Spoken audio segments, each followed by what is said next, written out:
महान स्वतंत्रता सेनानी, गांधी जी के अनन्य सहयोगी, एक उच्च कोटि के अधिवक्ता,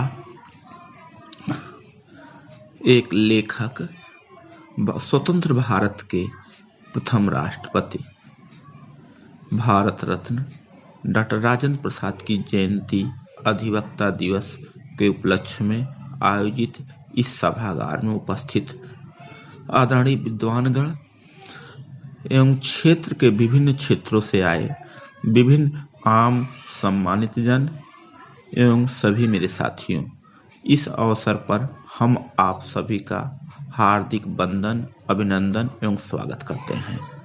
आज का दिन अत्यंत महत्वपूर्ण है। आज हम लोग यहाँ देश के पहले राष्ट्रपति डॉक्टर राजेंद्र प्रसाद की जयंती को मनाने के लिए एकत्रित हुए हैं। डॉक्टर राजेंद्र प्रसाद निसंदेह एक महान राष्ट्रवादी थे और उनका जीवन, प्रारंभिक जीवन एक मेधावी छात्र के रूप में, एक अधिवक्ता के रूप में, गांधी जी के स्वतंत्रता सेना, गांधी जी के अनन्य अनुयायी के रूप में और कह सकते हैं एक महान स्वतंत्रता सेनानी, राष्ट्र नायक के रूप में उनका जीवन व्यतीत हुआ। 3 दिसंबर 1884 को बिहार के सारण जिले के जीरादेई में इनका जन्म होता है, कायस्थ परिवार में। और इनके पिता महादेव सहाय एक संस्कृत और फारसी भाषाओं के विद्वान व्यक्ति थे, जबकि माता कमलेश्वर देवी एक धार्मिक महिला थी। इनके ऊपर इनके माता पिता एवं इनके व्यक्तित्व का बड़ा प्रभाव पड़ा। प्रारंभिक शिक्षा इन्होंने ग्रहण करने के बाद इन्होंने कोलकाता विश्वविद्यालय से लॉ में स्नातक, फिर भाषा के क्षेत्र में कई उपाधियों को उन्होंने प्राप्त किया। 1900 अब हम दूसरे शब्दों में राजनीतिक जीवन कैसा रहा। डॉक्टर राजेंद्र प्रसाद जी का राजनीतिक जीवन 1917 से आरंभ होता है। गांधी जी 1917 में चंपारण के सत्याग्रह पर गए हुए थे। चंपारण वर्तमान में बिहार में एक स्थान है और यहाँ पर किसानों की समस्या थी। वह समस्या 3 कठिया समझौते से जुड़ी हुई थी, यानी अंग्रेजों ने यहाँ के किसानों के साथ एक समझौता किया हुआ था। इसके तहत कुल भूमि के 3/20 भाग पर नील की खेती करना अनिवार्य था और चूंकि अंग्रेज लोग यहाँ से नील की खरीद करते थे और जर्मनी की मार्केट में भेज देते थे, लेकिन 1914 से 1918 तक दुनिया में फर्स्ट वर्ल्ड वार चला और ऐसे में इंग्लैंड और जर्मनी आपस में लड़ रहे थे। ऐसे में इंग्लैंड के द्वारा वो खरीदा गया नील का माल जर्मनी लेने से मना कर दिया था। इन्हीं परिस्थितियों में यहाँ के नील उत्पादक किसानों को उचित लाभ नहीं मिल पा रहा था और प्रखर गांधीवादी नेता राजकुमार शुक्ला के बुलावे पर गांधी जी मार्च 1917 में चंपारण सत्याग्रह की तरफ जाते हैं और उसी दौरान इनकी मुलाकात डॉक्टर राजेंद्र प्रसाद जी से होती है और डॉक्टर राजेंद्र प्रसाद के साथ गांधी जी के साथ और अनुग्रह नारायण सिन्हा जैसे लोगों ने चंपारण सत्याग्रह का मार्च किया, जिसके फलस्वरूप 3 कठिया समझौते को रद्द कराने में अहम भूमिका अदा की। पुनः यह गांधी जी के साथ असहयोग आंदोलन और इसके साथ साथ कह सकते हैं असहयोग आंदोलन और कह सकते हैं उन सभी आंदोलनों में गांधी जी के साथ बढ़ चढ़ करके हिस्सा लिया। पुनः 1934 में मुंबई कांग्रेस कमेटी की हुई बैठक में यह कांग्रेस के अध्यक्ष चुने गए।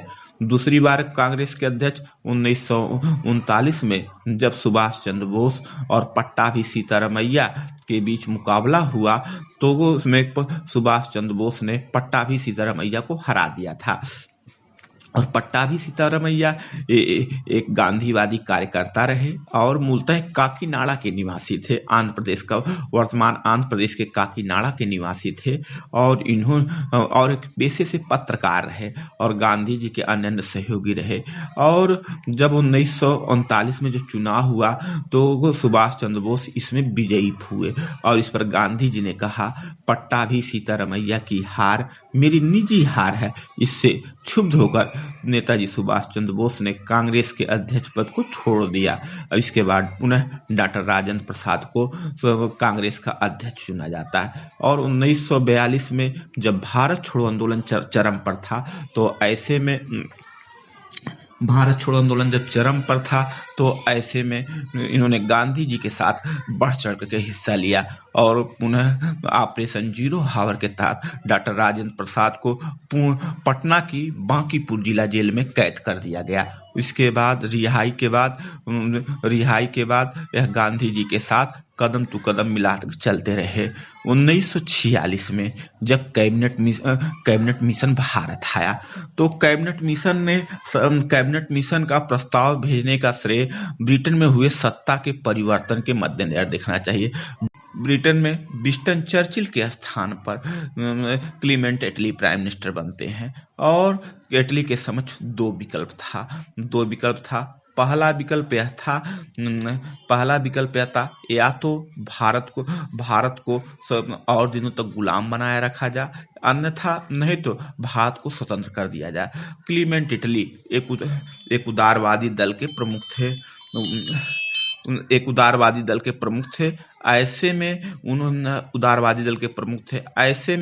उन्होंने कहा दूसरे विकल्प को चुना और भारत में स्वतंत्रता की संभावनाओं को देखते हुए उन्होंने एक मिशन भेजने का काम किया। इसी को कैबिनेट मिशन कहा जाता है। कैबिनेट मिशन 23 अक्टूबर 1946 को भारत आया, जिसमें 3 सदस्य थे। स्टेफोर्ड क्रिप्स, पैथिक लॉरेंस और एबी अलेक्जेंडर 3 सदस्य थे और इन्हीं दौरान 3 सदस्य थे और इन्होंने भारत की संभावनाओं, भारत में संवैधानिक संकट को दूर करने का इन्होंने उपाय और इसी के कैबिनेट मिशन ने ही सबसे पहले संविधान सभा के गठन का मार्ग प्रशस्त करता है। और कैबिनेट मिशन की संस्तुति पर भारत में संविधान के गठन के लिए एक चुनाव होता है और 10 लाख की आबादी पर एक सदस्यों का चुनाव होता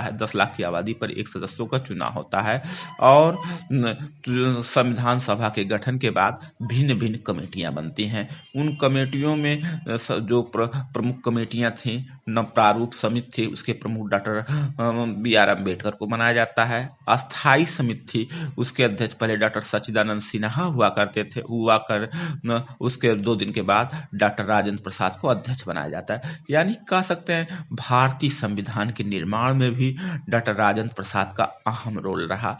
फिर जब भारत देश स्वतंत्र हुआ तो अंतरिम मंत्रिमंडल में यह भारत के कानून और उद्योग मंत्री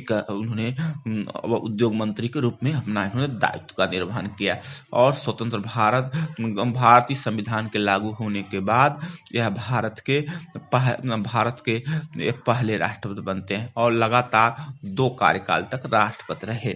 इतना ही नहीं, और 28 फरवरी 1963 को इनकी मृत्यु हो जाती है और यहाँ पटना के सादात आश्रम में इनकी डेथ हो जाती है।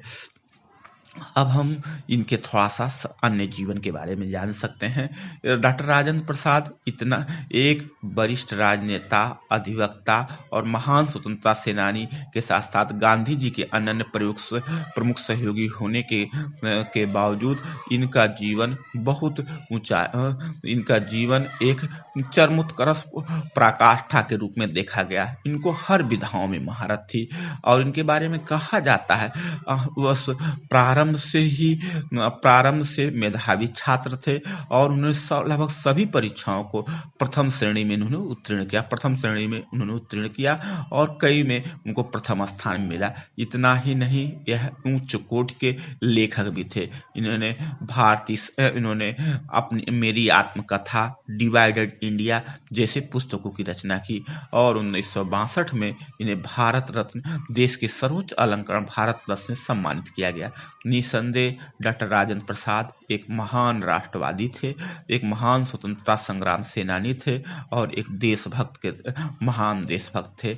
आज हम सब उनकी जयंती पर उनको स्मरण करते हुए सादर श्रद्धांजलि अर्पित करते हैं। और इसके साथ साथ मैं कुछ उनके जीवन और व्यक्तित्व के बारे में कुछ और बातें कुछ चर्चा करते हैं। देखिए जब जहाँ तक इनके राष्ट्रपति के रूप में है, तत्कालीन प्रधानमंत्री नेहरू के साथ इनके अभिन्न संबंध रहे, लेकिन कुछ मुद्दों पर मतभेद रहा। यह सोमनाथ मंदिर का मुद्दा रहा। इसके बाद डॉक्टर अंबेडकर के साथ इनके हिंदू कोड बिल के मसले पर इनके मतभेद रहे। इस तमाम विसंगतियों के बावजूद भी डॉक्टर राजेंद्र प्रसाद ने आधुनिक भारत के निर्माण में अहम योगदान दिया।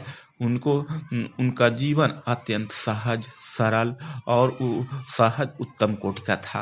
मैं उनकी जयंती पर हार्दिक नमन करते हुए आप सभी अधिवक्तागण साथियों को, मित्रों को बहुत बहुत बधाइयाँ देता हूँ। Thank you.